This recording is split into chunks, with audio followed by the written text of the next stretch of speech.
राज्य में कृषि निर्यात को बढ़ावा देने की क्षमता पर एक दिवसीय कार्यशाला का आयोजन किया गया। पटना के मीठापुर कृषि भवन में कार्यक्रम का आयोजन किया गया, जिसमें कृषि विभाग के तमाम पदाधिकारी और अधिकारी और निर्यात से जुड़े कई व्यापारी भी मौजूद रहे। कृषि विभाग के सचिव एन सरवणन ने कार्यक्रम के दौरान कई अधिकारियों को सम्मानित किया। उन्होंने कहा कि सरकार की कोशिश है कि किसानों की उत्पादित फसल को देश विदेश भेजा जाए ताकि किसानों का आर्थिक उन्नति हो सके। कृषि रोड मैप के तहत सरकार का यह लक्ष्य है कि किसानों की आमदनी दोगुनी की जाए। देखिए, एग्री एक्सपोर्ट के विषय पर आज कार्यशाला आयोजित है। इसी तरह का और बिहार राज्य के और 5 जगह पर हम लोग इस तरह का आने वाले दिनों में आयोजन कर रहे हैं। मुख्य उद्देश्य यही है कि इसमें मेनली जो हम लोगों का कृषि उत्पाद कितने भी हैं, तो उसमें एक्सपोर्ट का पोटेंशियल बहुत है। आप सब लोग जानते हैं कि जैसे 4 कृषि उत्पाद ऐसा है हम लोगों का जो जीआई टैग प्राप्त है।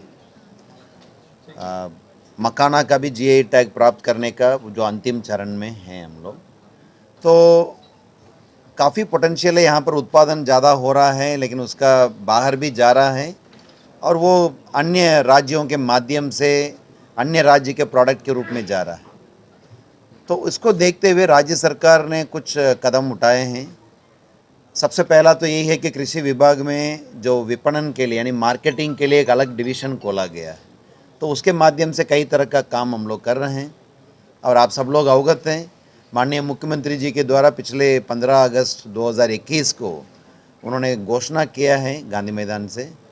तो ये घोषणा यही था कि जो कितने भी हमारे जो बाजार समिति का प्रांगण है वो सबको विकसित करने का, 2700 करोड़ रुपया खर्च करके विकसित करने का। तो उसमें प्रथम फेज़ में 12 ऐसा बाजार समिति प्रांगणों का विकसित करने का काम हम लोगों ने ऑलरेडी प्रारंभ कर दिए हैं। तो इस तरफ एक तरफ बाजार समिति प्रांगणों का विकास करने का काम भी हो रहा है, और दूसरा है कि हम लोग जो फार्मर प्रोड्यूसर ऑर्गेनाइजेशन है, जो छोटे और सीमांत किसान हैं, ऐसे किसानों को भी संगठित करके उनको कैसे उनका आमदनी कैसे बढ़ावें, तो उस पर भी हम लोग काम कर रहे हैं।